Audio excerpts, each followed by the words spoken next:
Bonjour mes amis, je viens vous parler aujourd'hui des déboires du Boeing 737. Alors, vous savez, l'aviation, ça a toujours été mon dada, même si ces dernières années, je m'en suis un petit peu détaché, mais quand il y a des news aussi lourdes que celle du crash de cet avion d'Ethiopienne, c'est vrai que ça me touche et je m'intéresse au côté technique de la chose, si vous voulez, même s'il y a un côté humain, bien sûr.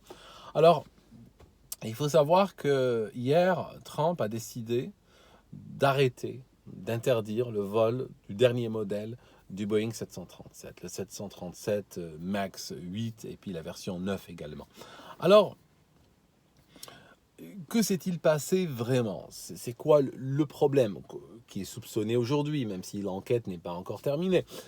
En fait, le 737 n'a fait que grandir depuis sa première version qui a été certifiée, je crois, à la fin des années 60, le 737 100 et 200. Depuis, cet avion n'a fait que grandir. Donc il y a eu des variantes, des variantes, des variantes. Et la dernière variante, si vous voulez, elle a des moteurs énormes par rapport aux autres. Et ces moteurs-là, il n'a pas été possible de les placer sous les ailes. D'ailleurs, ça fait très longtemps que le Boeing 737 n'a plus les moteurs sous les ailes. Même si vous regardez des images du 737-300, les moteurs ne sont plus sous les ailes vraiment. Les moteurs sont placés sur des qu'on appelle des nacelles, c'est des sortes c'est des sortes de piliers en métal qui les projettent à l'avant des ailes en réalité. Et si vous regardez des images, je vais probablement mettre quelques-unes dans le descriptif de la vidéo, si vous regardez des images par-dessous de cet avion-là, vous allez voir qu'il n'y a pratiquement rien sous les ailes, que le moteur est très en avant des ailes. Alors, ça donnait quoi comme problème? Alors, le problème, c'est que sur le 737 MAX, ces réacteurs sont très puissants, d'accord, vu le poids de l'avion, sont très lourds, massifs, projetés bien en avant de l'aile. Et ça donne quoi? Ça donne un petit souci, enfin pas un petit souci, un gros souci avec cet avion-là. C'est que quand Boeing a voulu le certifier, ils ont constaté que, enfin c'était prévu, c'est pas un constat qui a été fait dernière minute, c'est que si l'avion est lent, si l'avion arrive très lent et très cabré, hein, d'accord, c'est quelque chose qui ne doit jamais arriver, bien sûr, dans une exploitation normale. Mais c'est un phénomène qui doit être considéré. Si l'avion arrive très lent, très cabré, à une vitesse presque à la limite de la vitesse de décrochage, d'accord? Vous imaginez l'avion cabré, d'accord? Si le pilote, pour s'en sortir de cette situation-là, met les gaz à fond, et les pilotes sont entraînés pour faire ça, ils mettent les gaz et ils poussent le manche. Que va faire l'avion à ce moment-là? L'avion va se cabrer encore plus. Et puis à ce moment-là, il va décrocher et tomber comme une pierre. Pourquoi il va se cabrer encore plus? Parce que les réacteurs sont puissants et placés tellement à l'avant que lorsque l'avion se cabre, la puissance est appliquée sur le réacteur, ça leur donne cette capacité à faire cabrer l'avion. D'accord? Cette capacité a toujours existé sur des avions de type Boeing 737, bien sûr. Même quand les réacteurs sont sous l'aile, une mise en puissance des réacteurs a tendance à faire cabrer l'avion. Sauf que sur le 737 MAX, cette tendance était réellement exacerbée jusqu'à devenir dangereuse dans certaines situations. Voilà le premier problème. Voilà le premier problème. Donc, les règles de certification, aux États-Unis mais aussi ailleurs, disent qu'il doit être possible de piloter un avion, d'aller d'une phase de vol à l'autre, d'aller d'une configuration à l'autre, sans qu'il y ait une exigence, une habilité particulière. D'accord? Ça signifie qu'un pilote normal, avec un entraînement normal, doit avoir sous la main, doit sentir qu'il a sous la main un avion sain qui a un comportement normal. Le 737, dans ce cas très marginal, avait un comportement malsain. Hein. Avion lent, cabré, mise en puissance, et là, qu'est-ce qui se passe? Il se cabre encore plus et il peut se casser la gueule. Alors, ils ont décidé, pour donc répondre à ce critère de certification, pour résoudre ce problème, ils ont décidé d'installer un système électronique qu'ils ont appelé le MCAS. Alors, que fait le MCAS? Le MCAS intervient dans des circonstances tellement rares qui n'existe même pas, qui n'est même pas décrit dans le manuel de l'avion. D'accord? Boeing a été très silencieux à son sujet. Ce qui est bizarre un peu, parce que Boeing a dit, nous ne voulions pas surcharger les pilotes avec des informations inutiles et correspondant à des situations marginales et tout ça. Voilà ce que Boeing a dit. Mais il y a d'autres qui trouvent ça bizarre, parce que les constructeurs, je ne sais pas, prenez Airbus, l'Alpha Protection de l'Airbus A320 par exemple, c'est une protection qu'un pilote normal ne doit jamais voir de toute sa carrière, pourtant elle est décrite en long, en large et en travers. Donc pourquoi ce système-là n'est pas décrit par Boeing? Pourquoi Boeing refuse de le décrire? Alors, certaines mauvaises langues ont dit que parce que Boeing n'avait pas envie, question marketing, de dire que son avion, dans certaines situations, peut avoir un comportement malsain et qu'ils ont dû utiliser ou avoir recours à une rustine artificielle, électronique, pour pouvoir régler ce problème-là, patcher ce problème, d'accord? Voilà. Toujours est-il que beaucoup de pilotes de 737 MAX n'avaient pas connaissance de ce problème-là, ils n'avaient pas connaissance de ce système qu'ils corrigent. Ok. Jusque-là, l'avion est certifié, il rentre en exploitation, les retours sont bons et tout ça. Maintenant, ce système de stabilisation, il marche comment? Ce système de récupération, il marche comment? Eh bien, quand il se déclenche quand il sent que l'avion vole à une incidence très élevée. Ça signifie qu'il y a une sonde, il y a un capteur d'incidence qui capte l'angle que fait l'air entre l'air et l'aile de l'avion, si vous voulez. Et si cet angle est trop élevé, parce que l'aile, si vous voulez, là, ça c'est l'aile, cette main-là c'est l'aile, ça c'est l'air. L'aile va supporter un angle d'arrivée qu'on appelle un angle d'attaque de l'air qui est compris dans une certaine fourchette, si vous voulez. Si l'air arrive trop comme ça, trop, je vais pas dire perpendiculaire, mais s'il arrive avec un angle trop élevé par rapport à l'aile va décrocher et va perdre en fait sa portance.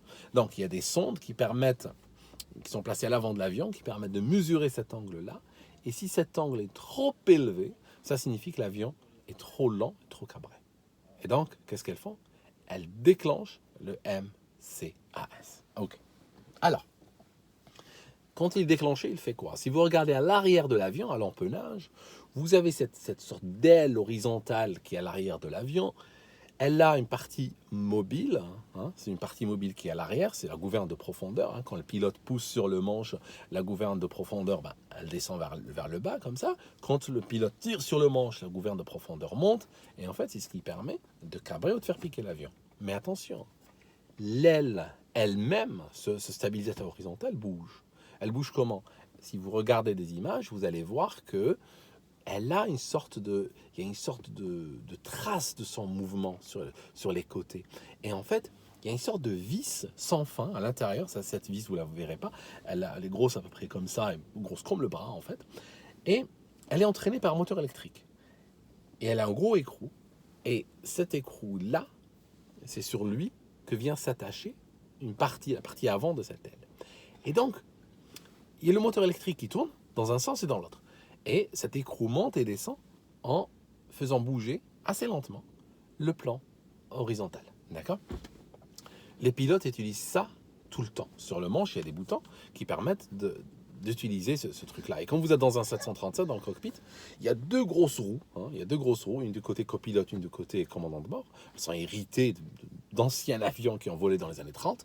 Et en fait, ces roues-là, elles se voient visuellement. Elles font un bruit énorme. Tac, tac, tac, tac, tac, tac. Et en fait, elles ont même une sorte de petit manche comme ça, qui est plié. Et il est possible de sortir ce manche-là et de manuellement tourner ces roues, qui sont très lourdes à faire tourner. Et en fait, pour manuellement faire bouger le plan horizontal. Ce système-là est utilisé en cas de panne, on va dire, du moteur électrique. Parce que ce moteur électrique, il peut tomber en panne. Et donc, il y a ce bypass-là. Et je me rappelle qu'on m'avait expliqué à l'époque, il faut arrêter, obligatoirement, il faut arrêter le switch. Il y a des switches, il y a des boutons, il y a même des fusibles pour le moteur électrique. Il faut l'arrêter avant d'ouvrir ce manche et manipuler la roue à la main. Pourquoi? Parce que si tu laisses ce moteur électrique qui est très puissant et tu manipules la roue à la main et que par hasard ce moteur se déclenche, qu'est-ce qu'elle fait la roue? elle va tourner, d'accord, elle va tourner très vite, et le manche va revenir et te taper sur le poignet et te casser le poignet. Il casse le poignet en un coup, hein, très, très puissant. Donc, c'est des objets donc, qui tournent dans le cockpit d'un 737 et ça se voit et ça fait beaucoup de bruit. Ok.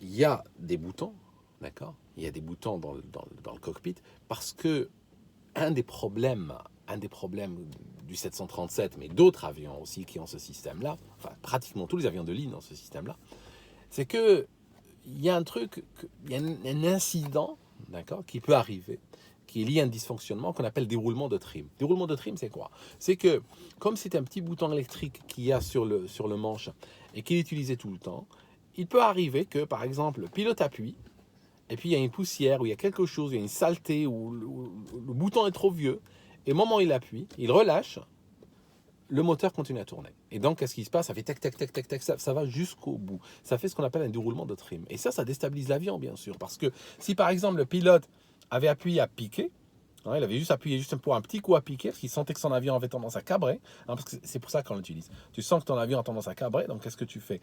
Tu es sur le manche, comme ça, le manche est lourd, donc tu dois pousser sur le manche pour garder l'avion à plat. Et qu'est-ce que tu fais pour équilibrer ton avion?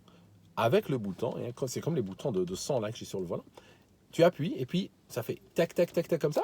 Et puis l'avion se stabilise. Généralement, en 1 seconde, 2 secondes, c'est des petits coups. Généralement, c'est par des petits coups. Le pilote automatique utilise la même chose aussi. Hein. Quand l'avion est sous pilote automatique, ses roues n'arrêtent pas de tourner dans un sens, dans l'autre. Il suffit qu'une hôtesse de l'air avec un chariot lourd, plein, va de l'avant à l'arrière de l'avion. Et puis, le trim se déroule lentement pour compenser ce mouvement-là. Donc, il permet vraiment d'avoir une stabilité très fine de l'avion. Donc jusque-là, tout le monde est d'accord. MCAS. On revient au MCAS. Qu'est-ce qu'il fait le MCAS? Comment le MCAS récupère l'avion de cette position, on a dit, super cabré? Ben, qu'est-ce qu'il fait? Il a la capacité de dérouler le trim en piqué. Ça signifie la capacité d'agir sur le moteur électrique et d'ordonner que cette gouverne, pas la gouverne, le stabilisateur horizontal, parte en position de piqué. Ça signifie qu'il se relève, il part en position de piqué. Et qu'est-ce qui se passe? Le nez de l'avion redescend sous l'horizon ou sur l'horizon. Alors, j'ai ma fille qui est avec moi. Elle fête ça. Elle a 1 an aujourd'hui. Elle est tranquille pour le moment. Je suis très content. Alors, on continue. Boeing, contrairement à Airbus, n'ont pas cette culture d'avoir des systèmes qui agissent sur la chaîne de commande. Ils n'ont pas cette culture-là. Donc, quand ils ont installé le MCAS, ils ont été un petit peu en méthode bourrin. Parce que, normalement, ce qu'ils auraient dû faire, c'est avoir un MCAS qui, d'accord, peut agir sur le stabilisateur horizontal, mais un petit peu lui donner une autorité, je ne sais pas, de 2 degrés, 3 degrés, quelque chose comme ça. Non, ce qu'ils ont fait, c'est qu'ils lui ont donné une autorité complète. Ça signifie qu'il est capable de faire dérouler le trim jusqu'à ce que le stabilisateur horizontal parte en piqué complète, jusqu'en butée. Hein, c'est un peu terrible ça. Deuxièmement, ils ont voulu créer une limite parce qu'ils ont senti que c'était un petit peu abusé. Donc ils ont créé une limite de 10 secondes. Ça signifie qu'il est capable d'agir pendant 10 secondes de suite. Quand il se déclenche, il va agir pendant 10 secondes. Donc pendant 10 secondes, il va dérouler le trim comme un malade. Et puis, qu'est-ce qu'il fait? Après, il s'arrête. Et il s'arrête, je crois, 2 secondes et demie, 3 secondes, où il est en quiescence. Et après, au bout de 3 secondes, il revérifie la condition. Est-ce que l'avion est toujours cabré? Est-ce que l'avion est toujours lent et cabré? Et si la condition est réunie, si c'est oui, il se redéclenche encore pendant 10 secondes. D'accord? Bon. Pour le pilote, c'est quoi le problème? C'est que Lion Air ou Ethiopian n'ont jamais volé leur avion de manière lente et super cabrée. Ils ne l'ont jamais fait. Ils étaient en train de décoller normalement, tout simplement. Mais qu'est-ce qui s'est passé? C'est que la sonde d'angle d'attaque sur laquelle se base le MCAS a été dysfonctionnelle. Et cette sonde-là a pensé que l'avion était super cabré, super lent. Donc qu'est-ce qu'elle a fait? Elle a décidé de déclencher le MCAS. Le MCAS se déclenche, le pilote ne sait même pas que ce MCAS existe, ne sait même pas ce qui se passe, et soudainement, il a plusieurs alertes qui arrivent sur le tableau de bord, et ce qui se passe aussi, c'est que l'avion commence à piquer. Donc le trim commence à se dérouler, et l'avion commence à piquer. Alors, le réflexe est tiré, c'est pour ça que vous voyez Vous voyez la courbe de l'avion, la courbe verticale, ce que fait l'avion. Vous voyez qu'il pique, il remonte, il pique, il remonte. Donc, le pilote tire, mais tu n'as aucune chance. Pourquoi? Parce que tu regardes une photo d'un 737 ou d'un autre avion, compare la taille de la gouverne de profondeur au stabilisateur. Je veux dire, c'est peine perdue, c'est pot de fer contre pot de terre. Pourquoi? Parce que là, le stabilisateur horizontal a une très grande surface. Donc, quand il est envoyé en butée, c'est pas parce que tu tires complètement sur le manche qu'il devient extrêmement lourd que tu vas récupérer l'avion. Donc, qu'est-ce qui se passe chez Lion Air? Parlons de Lion Air parce qu'il y a un truc très intéressant qui s'est passé chez Lion Air. La veille de l'accident, l'équipage qui avait piloté l'avion, il y a eu un problème. L'équipage avait décollé, et puis, soudainement, le manche commence à vibrer. Hein, il y a un vibreur de manche qui donne une... comment dirais-je, quand l'avion va décrocher, il y a un système qui fait vibrer le manche. Hein, c'est juste pour avertir le pilote, même s'il n'écoute pas, même s'il ne voit pas les alarmes, même s'il est dans le cirage, il y a quand même une vibration qui lui permet de savoir que l'avion est sur le point de décrocher. Donc, ils ont eu le vibreur de manche. Ils ont eu des alertes sur le tableau de bord, des alertes genre les systèmes qui calculent la vitesse disagree, ne sont pas d'accord entre eux. Les systèmes qui calculent l'altitude ne sont pas d'accord entre eux. Ils ont eu le trim qui a commencé à se dérouler. Comme un malade, à piquer, et ils ont mis du temps à contrôler leur avion. Et ce qu'ils ont fait, c'est qu'ils ont arrêté les boutons du moteur du trim. Ils ne savaient même pas que c'était le MCAS, parce qu'ils ne savent pas qu'il existe. Pour eux, c'est un problème de déroulement intempestif du trim. Donc, qu'est-ce qu'ils ont fait? Ils ont arrêté par des switches, ils ont utilisé des switches, il y a des boutons qu'il faut pousser pour arrêter ça. Donc, ils ont arrêté le moteur du trim, et puis, ils ont continué à piloter leur avion, ils sont arrivés à destination, ils n'ont rien dit à personne. C'est là qu'ils ont causé la mort de leurs collègues le lendemain. Parce que s'ils avaient ouvert leur bouche, s'ils avaient parlé. Mais le problème, c'est qu'on est dans des cultures souvent où les gens font leur travail, n'ont pas le droit de se plaindre, n'ont pas le droit ils avancent à tout prix et ils continuent. Hein. Ça rappelle un petit peu, en Égypte, c'est un peu comme ça. Je me rappelle ce train qui avait pris feu et le conducteur avait continué quand même, malgré tout, avec un train en feu et des gens étaient morts. Alors, ce qui se passe avec l'Éthiopienne, ce qui est pensé aujourd'hui, même si ce n'est pas encore confirmé, c'est que ils décollent, les gars décollent normalement, un décollage normal. Soudainement, l'avion se met dans une position de piqué, le trim commence à se dérouler, et donc, pendant 10 secondes, il se déroule à piquer. Après, ils ont quelques secondes de répit, 3-4 secondes de répit, où ils ont tendance à récupérer leur avion, et là, on voit la récupération justement sur la courbe. Et après, quelques secondes plus tard, redéclenchement du MCAS, donc retrim complètement à piquer, et ainsi de suite. Et en fait, il y a ce mouvement-là, hein, piquer, remonter, hein, qui a dû secouer vraiment tout le monde. Et qu'est-ce qui se passe donc? Ils finissent contre le sol, hein. C'est tout. Hein. Ça a duré, je crois, ça a duré 1 minute ou 2. Et ils ont fini contre le sol en tuant tout le monde. L'avion a été interdit, hein, a été interdit par tous les pays.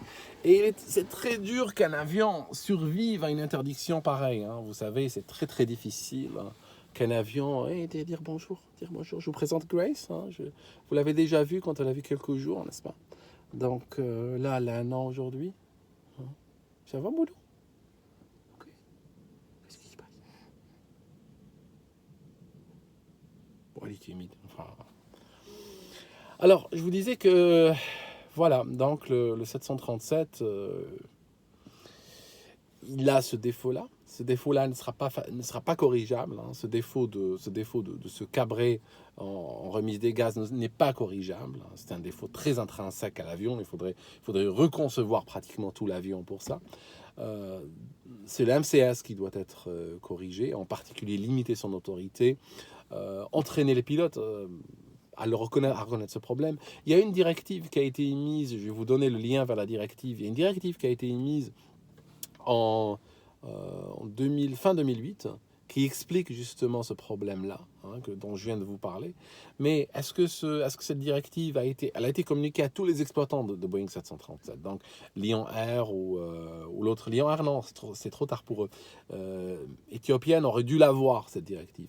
Le truc, est-ce que les opérateurs, quand ils reçoivent cette directive, est-ce que tous les opérateurs vont les communiquer correctement aux pilotes, s'assurer que les pilotes les ont lues, les ont comprises, rajouter quelque chose dans leur entraînement, faire des exercices de simulateur pour être sûr que cette directive a été bien comprise et intégrée.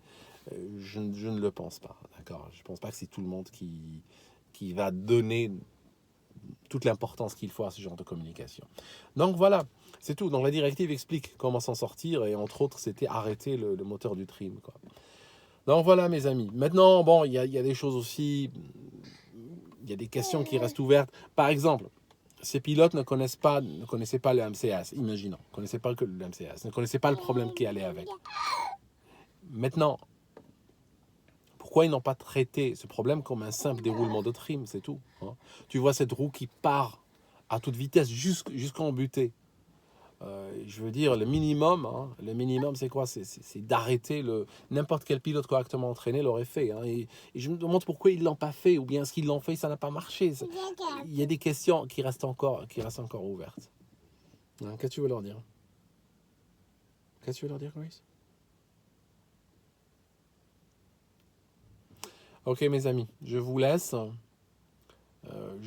Et puis, cela dit, juste au passage, dans l'histoire de l'aviation, c'est très rare de voir un avion qui a été interdit, hein, qui a perdu dans son certificat de navigabilité, et puis qui s'en est sorti de ça après, hein. En général, c'est le glas de la fin, hein. Généralement, c'est même quand ils reçoivent leur certificat de navigabilité plus tard, généralement les dégâts sont faits, hein, sur le plan marketing, sur le plan commercial, sur le plan...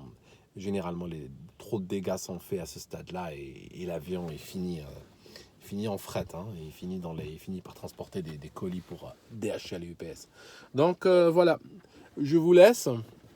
Et puis, bien sûr, c'est une bonne partie de ce que je suis en train de dire dans cette vidéo qui est la spéculation, d'accord, hein, parce que il faut, comme le dit la formule classique, attendre qu'il y ait le dépouillement des boîtes noires, il faut attendre l'enquête, tout ça, voilà, quoi. Mais bon, certains ont été étonnés que la FAA aux États-Unis, qui est l'autorisation de l'équivalent de la DGAC française, n'est pas interdit l'avion et qu'il a fallu que Trump donne un ordre pour l'interdire. C'est parce que souvent la FAA cherche à balancer, hein, entre le côté sécurité mais aussi le côté commercial, hein. Ils ont souvent cette balance-là en tête et parfois elle penche du mauvais côté. D'ailleurs, souvent dans des accidents, le NTSB, hein, le bureau d'accident, le bureau d'enquête et accidents américain, critique, hein, la FAA. Le NTSB et la FAA sont souvent à couteau tiré, hein, parce que des fois ils trouvent que la FAA était très molle à obliger les opérateurs à faire quelque chose ou obliger un constructeur à apporter un changement ou autre. Voilà, je vous laisse mes amis, c'était juste une petite vidéo de matin et puis voilà quoi. À bientôt.